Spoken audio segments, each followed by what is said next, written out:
Olá, meu irmão, olá, minha irmã, graça e paz de Cristo no seu coração. Meu nome é Marcos, seja muito bem-vindo aqui a mais um vídeo do canal do Peregrino. Esse aqui é o nosso 25º vídeo de estudo bíblico dentro desse nosso programa do Discipulado Cristão.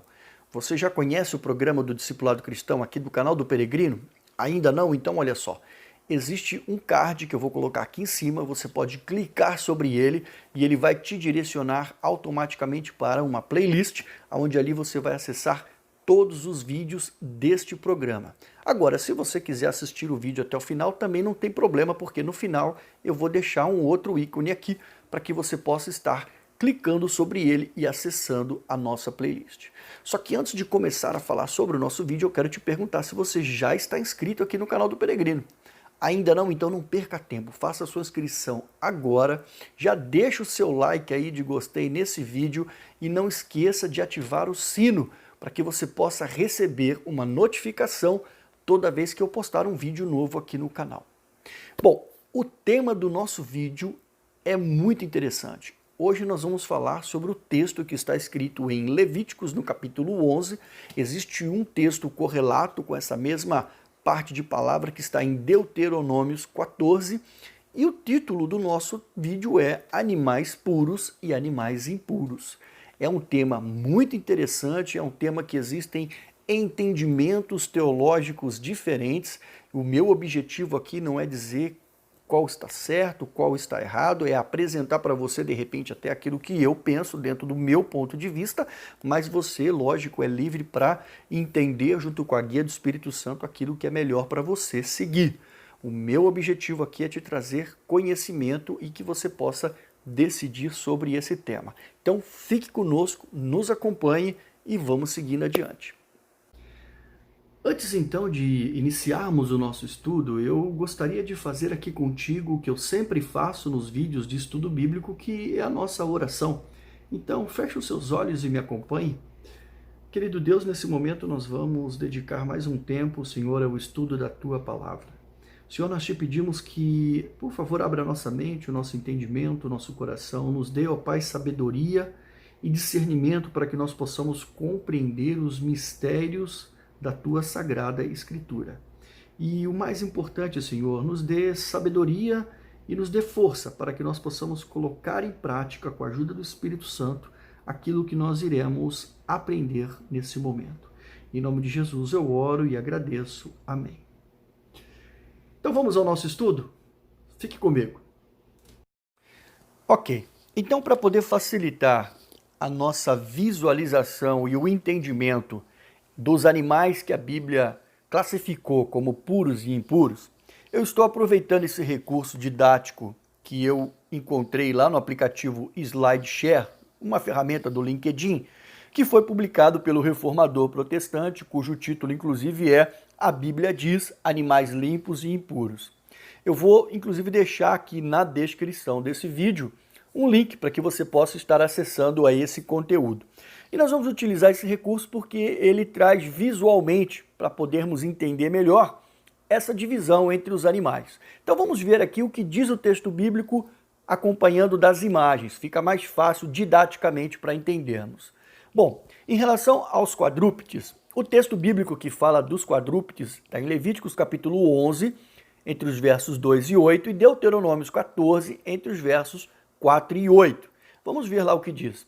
Os quadrúpedes considerados limpos, aqueles que poderiam ser consumidos, Deus então definiu para Moisés aqueles que tivessem casco fendido, ou seja, dividido ao meio, e que ruminasse. Ruminar é aquele animal que come, a comida vai e volta, e ele fica ali mastigando e depois entra no processo de digestão. Então, temos aí alguns exemplos visuais para poder facilitar o entendimento. O boi, a cabra, a ovelha, o veado, a gazela, a corça, a cabra montês, o antílope, a ovelha montês, o gamo, o touro e o búfalo. No entanto, agora nós vamos ver então quais seriam aqueles considerados impuros. O impuro, ele seria aquele animal que ele não tivesse concomitantemente aquelas duas características, ou seja, que não ruminasse e o casco não fosse fendido. ele não poderia ter só uma das características, ele deveria ter as duas para ser considerado puro. Se faltasse uma dessas duas, então ele era considerado impuro. Está aí alguns exemplos. O camelo. O camelo rumina, mas ele não tem o casco fendido. A lebre. A lebre também rumina, mas não tem casco fendido. O coelho. Ele também rumina, mas também não tem casco fendido. E o porco? O porco é diferente. Ele tem o casco fendido, porém ele não rumina. Bom, o segundo grupo de animais já seriam os peixes. Eles estão lá em Levíticos, né, entre os versos 9 e 12, lá no capítulo 11, e Deuteronômios, no capítulo 14, entre os versos 9 e 10. Bom, a Bíblia ela define o seguinte, olha, todos os peixes que possuem barbatanas, ou seja, aquelas nadadeiras, né, e escamas, seriam peixes próprios, ou seja, peixes puros e que poderiam ser consumidos. Temos aí alguns exemplos, a sardinha, o gó, o salmão, a merluza, a famosa tilápia, né? Não está aí na imagem, mas a tilápia. E nós temos aqueles que seriam os impuros, ou seja, também como nos quadrúpedes, eles deveriam ter essas duas características para serem puros. Se faltar uma das duas, já seria considerado impuro. Se ele, por exemplo, não tivesse barbatana, ou tivesse escama, não tem barbatana, ou tem barbatana e não tem escama, já também não serviria. Então tem alguns exemplos aí. O camarão, o caranguejo, a piraíba, o polvo. Nós temos essa classificação dos peixes, ela servia tanto para peixes de água doce, como peixes de água salgada, certo? Bom, o terceiro grupo de animais seriam as aves. A Bíblia ela fala sobre as aves em Levíticos, também lá no capítulo 11, entre os versos 13 e 19, e Deuteronômios 14, entre os versos 11 e 18, e depois lá no verso 20. E vamos ver o que animais que ela considera impuros, tá? Quando se fala de aves, teoricamente a Bíblia só fala dos animais impuros. E quais seriam os animais impuros? Basicamente, as aves de rapina, porque elas comem cadáveres. E aí nós temos alguns exemplos visuais para a gente poder ver. A águia, o abutre, a águia marinha, o açor, o falcão de qualquer espécie, toda espécie de corvo, a avestruz, o mocho, a gaivota, o gavião de qualquer espécie, a coruja, o corvo marinho, o corujão, a coruja branca, o pelicano, o abutre, a cegonha, a garça de qualquer espécie, a polpa e o morcego. E indo para o último grupo de animais, nós temos aí os insetos e os répteis. E aonde estão escritos sobre esses animais? Levíticos, capítulo 11, entre os versos 20 e 23, 29 e 31 e 41 ao 44. E em Deuteronômios, no capítulo 14, no verso 19. Então vamos ver aí, com relação aos insetos imundos, características, asas e 4 pés. Tá um exemplo aí, a barata.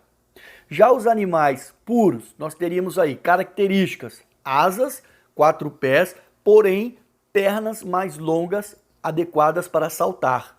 Alguns exemplos, qualquer espécie de locusta, o gafanhoto e o grilo. E por fim, nós temos os répteis, impuros para consumo. Quais seriam esses exemplos?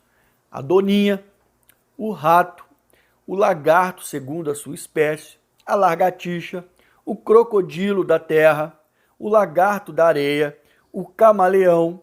E aí nós temos outros exemplos, como as serpentes, os jacarés, as aranhas e aqueles bichinhos de várias pernas aí que algumas regiões chamam de taturana e outros nomes mais aí, tá certo? Então essas seriam as classificações do que seria puro, do que seria impuro, de acordo à ordem de Deus dada a Moisés para uma dieta bíblica para o povo de Israel, citada nos livros de Levíticos e Deuteronômio.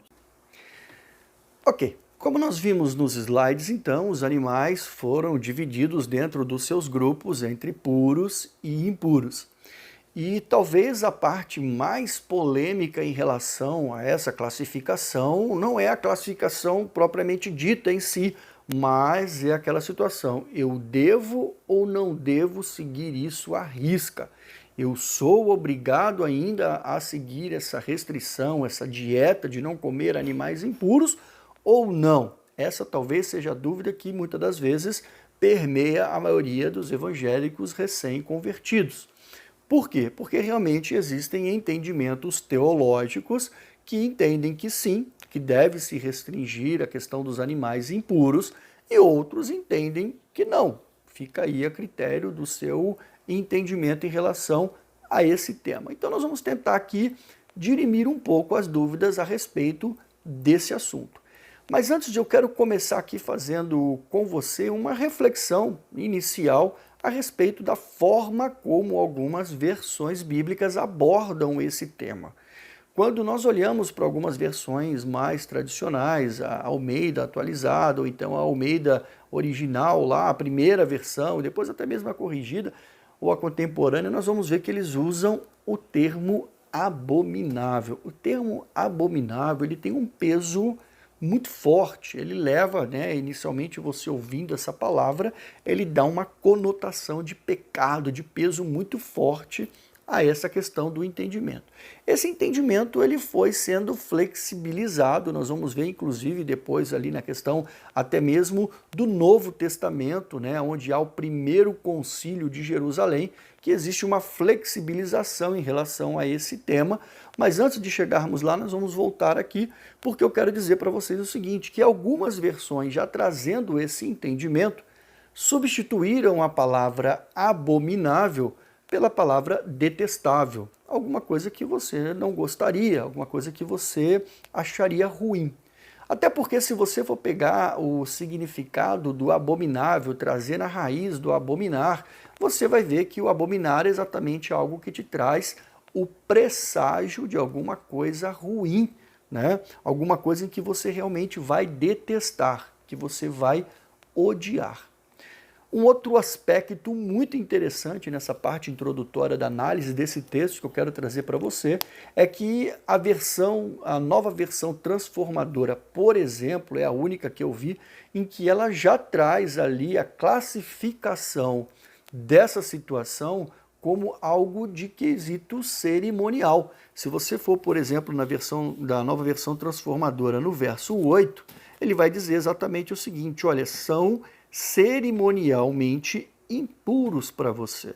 Até porque há um entendimento de que quando Cristo veio, aquelas leis cerimoniais, elas foram revogadas do ponto de vista de não precisar mais fazer sacrifícios de animais e muitas coisas que eram seguidas no Antigo Testamento em relação à questão cerimonial. E então a Bíblia, a nova versão transformadora, ela já traz esse entendimento classificando esse tema como algo dentro desse conceito das leis cerimoniais. Antes, porém, de avançarmos para um estudo mais abrangente das Escrituras em relação a esse tema, eu quero só consolidar aqui mais alguns aspectos relevantes desse capítulo. É muito interessante porque Deus também fala a Moisés para que oriente ao povo que, além de não comer os animais considerados impuros, para que também não tocasse em seus cadáveres.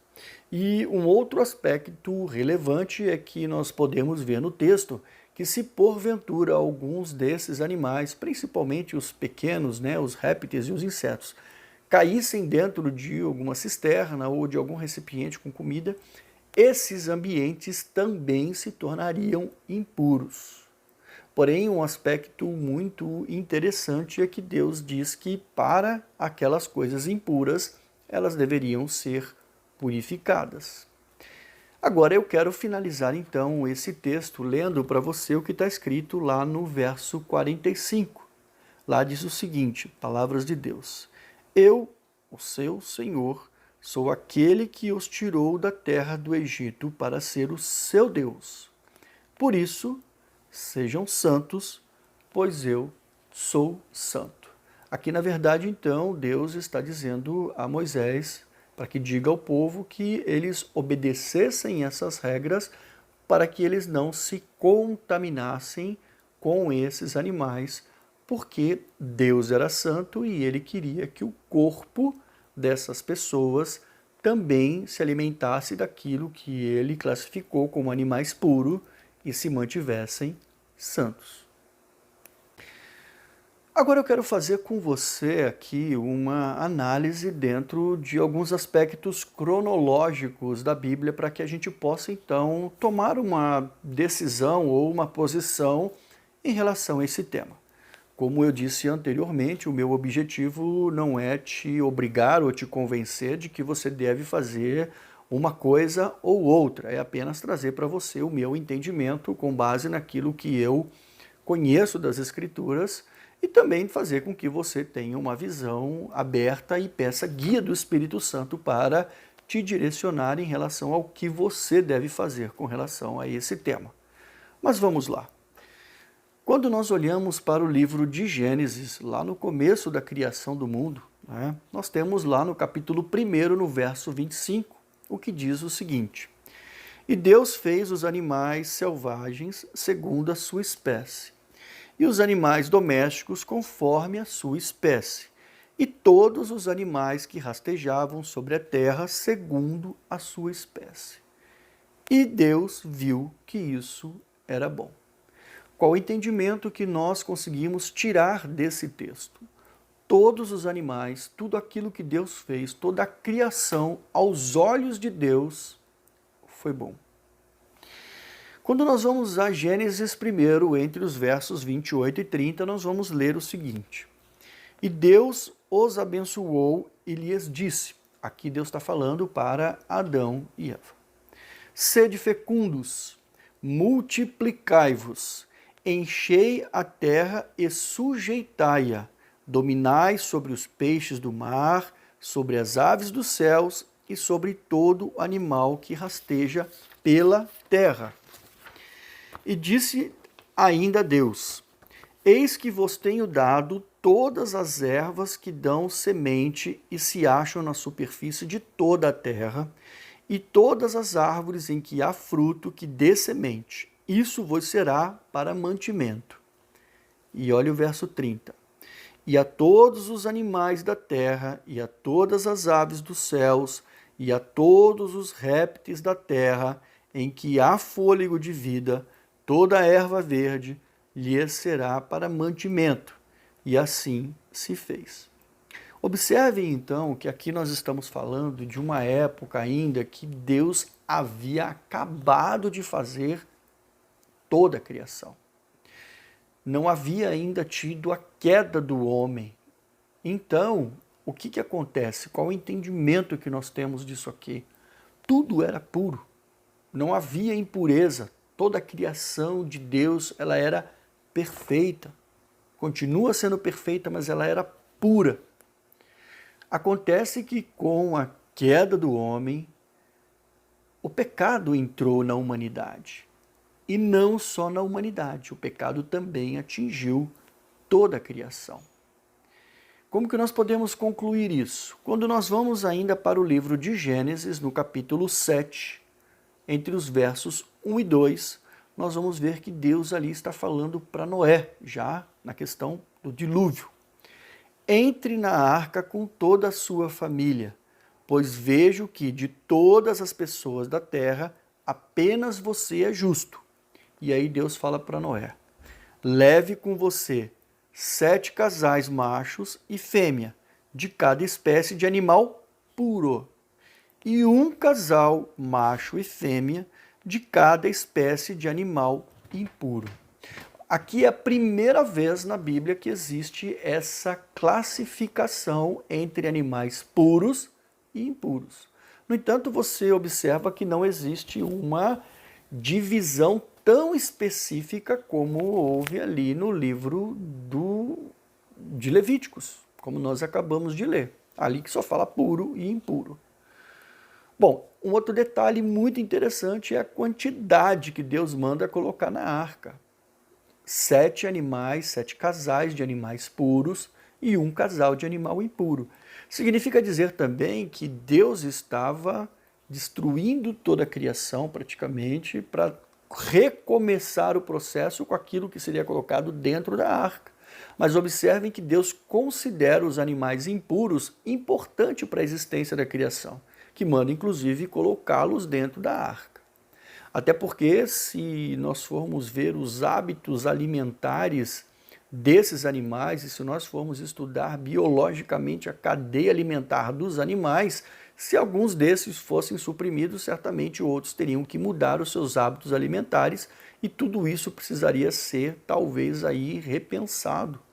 Então Deus manda se manter toda a criação numa proporção menor, porque também os animais impuros, eles são impuros porque eles se alimentam de cadáveres, se alimentam de coisas ruins. Olhar o camarão, por exemplo, ele se alimenta de lixo no fundo do mar. Olhar, por exemplo, as aves de rapina se alimentam de cadáveres. Então, isso é mais um sinal de que Deus entende que, apesar de impuro, são necessários para manter o equilíbrio da questão ecológica de toda a criação. Vamos avançar um pouco mais no estudo. Quando nós olhamos em Gênesis, no capítulo 9, entre os versos 1 e 4, nós vamos ver o seguinte: Então Deus abençoou Noé e os seus filhos e lhes disse: Sejam férteis e multipliquem-se, encham a terra, todos os animais da terra, todas as aves do céu, todos os animais que rastejam pelo chão e todos os peixes do mar terão medo e pavor de vocês, e os coloquei sobre o seu domínio. Assim como dei a vocês os cereais e os vegetais por alimento, também lhes dou os animais. Mas nunca comam carne com sangue, pois sangue é vida. Aqui Deus então está dizendo para Noé: olha, vocês repovoem tudo, se alimentem de tudo, a única coisa que eu tenho de restrição é que vocês não se alimentem de carne com sangue, pois sangue é vida. Então também não existe aqui ainda a proibição em relação à questão dos animais puros e impuros para a dieta bíblica. Bom, mas nós temos também algumas outras citações interessantes, mas o que eu quero refletir com você aqui é o seguinte: o entendimento que eu tenho e que a corrente teológica, a linha teológica que eu sigo entende, é que esse tema ele se trata de uma dieta bíblica alimentar. Se a gente considerar o contexto daquele povo de Israel, onde eles estavam no deserto, onde não havia ali recursos médicos, suporte, Deus estava determinando esse procedimento a fim de preservar a dieta alimentar daquele povo e manter uma tradição que os diferenciasse dos demais. Até porque Deus ali estava instituindo uma nação como sua, e essa nação ela precisava ser diferente das demais nações. Então, regras e procedimentos foram determinados para que isso se tornasse diferentes em relação aos demais. E, por outro lado, também entende-se que era salutar para a saúde daquelas pessoas, e nós podemos ver que até hoje isso faz sentido e se reflete numa dieta alimentar saudável, que também as pessoas se abstivessem desses animais. O fato é que isso se manteve por uma tradição por muitos anos. Eu morei um tempo no Nordeste do Brasil e é muito interessante que eu me lembro que quando se servia carne de porco, ou então camarão, ou então cação, que é um peixe que não tem escama, é um tipo de tubarão, as pessoas lá tinham o hábito de dizer que isso eram alimentos carregados. Tá? É a tradição que vem se trazendo de que eram alimentos que poderia realmente fazer mal a algumas determinadas pessoas que poderiam ser alérgicas ou coisa parecida. Eu tenho, por exemplo, até mesmo na família, uma tia que ela é alérgica de camarão. Ela não pode nem sequer passar perto de camarão, que ela já fica totalmente vermelha, cheia de pelotas pelo corpo. É um negócio muito interessante. Então, realmente, são carnes que para determinadas pessoas não fazem bem. Então, o meu entendimento para isso é que ali Deus estava preservando a saúde do povo de Israel em relação a esse tipo de alimento. Até porque se nós olharmos para os dias de hoje, nós vamos ver que, por exemplo, o porco, ele não rumina, mas o porco se alimentava do quê? Até um tempo atrás, a comida do porco era lavagem.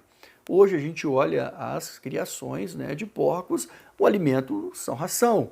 E se a gente for classificar que todos os animais que comem ração, eles são impuros, né, nós vamos ver também que nós vamos ter que deixar de comer, por exemplo, galinhas, né, aves, porque o tipo de ração com hormônios que se dão de crescimento para esses animais acabam tornando todos eles geneticamente modificados a ponto de trazerem algum tipo de mal no futuro. Então, hoje, se você for ver, alimento saudável mesmo é aquele que você planta e aquilo que você cultiva. Né? O que você cultiva e o que você cria, que aí você sabe o que você está dando para ele. Mas tudo aquilo que se compra no mercado, você está sujeito a esse tipo de interferência humana ou interferência da ciência para favorecer o crescimento ou coisa parecida. Então, hoje, o que diz para nós, o que realmente nós podemos comer, o que faz mal ou o que faz bem, é os estudos científicos em relação a toda essa questão da evolução dos alimentos e dos animais, tá certo? Mas naquela época não existia nada disso, então Deus precisou determinar ao povo algumas regras para garantir a manutenção e a segurança alimentar daquela nação. Agora, onde que a gente também tem outros embasamentos para a gente poder concluir esse estudo em relação a isso, quando nós olhamos para o Novo Testamento? Lá no Novo Testamento, né, eu gosto muito, né, de lembrar aqui daquilo que Jesus diz em relação a esse tema. Quando ele foi questionado em relação à questão da alimentação, ele falou, né, que o problema não é aquilo que entra pela boca, porque o que entra pela boca é digerido pelo aparelho digestivo e colocado para fora. Agora, o problema do homem é aquilo que sai da boca. Então, Jesus ali estava dizendo exatamente isso. Às vezes a gente se preocupa com o que está comendo e com o que não está comendo, e o importante não é o que você está comendo, é o que você está falando. E quando nós vamos, então, que eu citei no começo da nossa videoaula, o Concílio de Jerusalém, havia essa discussão, né? Não só a questão da circuncisão, mas também com relação à questão até mesmo dessas tradições, vamos assim chamar, judaicas e relacionadas à alimentação. Até porque ali se tratava da conversão dos gentios e a discussão entre os apóstolos era: vamos submeter os gentios a essa tradição ou não vamos? E é muito interessante que você vê que a decisão, inclusive ali, é relacionada à questão tradicional. Quando nós vamos ao texto, então, de Atos dos Apóstolos, no capítulo 15, entre os versos 19 e 21, lá está escrito o seguinte: portanto, julgo que não devemos pôr dificuldades aos gentios que estão se convertendo a Deus. Pelo contrário, isso aqui eles estão se referindo exatamente a essa tradição de se seguir os costumes judaicos. Pelo contrário, devemos escrever a eles, dizendo-lhes que se abstenham de comida contaminada pelos ídolos, da imoralidade sexual, da carne de animais estrangulados e do sangue. Pois, olha que coisa interessante, desde os tempos antigos, Moisés é pregado em todas as cidades, sendo lido nas sinagogas todos os sábados. O que eles estão querendo dizer aqui? Olha, seguir a tradição judaica para o judeu não é problema, porque desde os tempos antigos isso já vem sendo feito e o povo já se acostumou ao fato de não comer aquele tipo de carne. Agora, os gentios não, eles não têm esse hábito, eles não têm essa tradição, então submetê-los a esse tipo de costume, porque isso é uma tradição nossa, não faz sentido. Ok? Conseguiu captar aí? Pois bem, e aí nós indo então ainda ao livro de Romanos, no capítulo 14, é uma parte de palavra que eu acho fantástica para botar uma pedra em cima de qualquer discussão sobre isso. Tá? Se você deve ou não deve fazer, né? Ali para mim é uma passagem bíblica que é o farol, onde sem sombra de dúvida, né, o apóstolo Paulo fala sobre a questão do entendimento, se a gente tem que criticar ou não quem faz ou quem não faz, quem come e quem não come. E o texto lá ele fala exatamente disso, né? A gente tem que procurar entender que a impureza que nós devemos rejeitar é aquela impureza que pode manchar a nossa alma e não simplesmente relacionada ao que a gente come. Agora, a verdade seja dita, né? A dieta bíblica que foi dita aqui em Levíticos, se você colocar ela em prática, se você conseguir se adequar, realmente você vai conseguir viver de forma mais saudável, tá certo? Isso não é digamos assim, nenhuma inverdade, tá certo? Existem inclusive pesquisas, dados científicos que revelam que realmente você se abster de determinados animais, determinados tipos de carne, realmente você vai colocar a sua saúde numa condição mais saudável. Você vai viver mais, você vai viver melhor se você comer menos carne, comer mais verduras, legumes. Então isso é fato, né? Eu tenho, por exemplo, muitos amigos, pastores inclusive, que são adventistas, que seguem esse procedimento, né, até hoje de se manter a dieta bíblica o máximo possível à risca, né? A gente percebe que eles têm uma condição de vida saudável. Então é isso que muitas das vezes é importante para você, né? Eu comi uma carne de porco, vou morrer não, tá? Então é pecado, não, vou para o inferno, não, não é isso. Agora que se você seguir essa dieta bíblica, você vai ter, sem sombra de dúvida, uma saúde, uma qualidade de vida, uma dieta alimentar mais voltada para um lado saudável. Então eu espero que isso possa ter esclarecido, né, esse tema para você. É um tema muito interessante e longe de se esgotar qualquer discussão sobre isso, né? Isso é apenas o meu entendimento que eu trouxe para os nossos participantes dentro do nosso estudo bíblico, e da parte de todos que estavam ali foi unânime o mesmo entendimento. O pessoal já estava meio que alinhado com isso, mas seguindo o nosso protocolo de compartilhar, estou trazendo aqui para você nesse vídeo, e eu espero que realmente ele possa te ajudar a entender melhor, te ajudar a decidir melhor sobre que caminho seguir. Que Deus abençoe sua vida, que você possa gostar desse conteúdo, que ele realmente possa te trazer conhecimento, crescimento espiritual, e se você gostou, realmente compartilhe, fique à vontade para divulgar. E vai seguindo a gente no canal aqui, porque nós teremos outros vídeos ainda dentro desse mesmo projeto do estudo bíblico no conteúdo do Discipulado Cristão. Forte abraço, fique com Deus e até o próximo vídeo.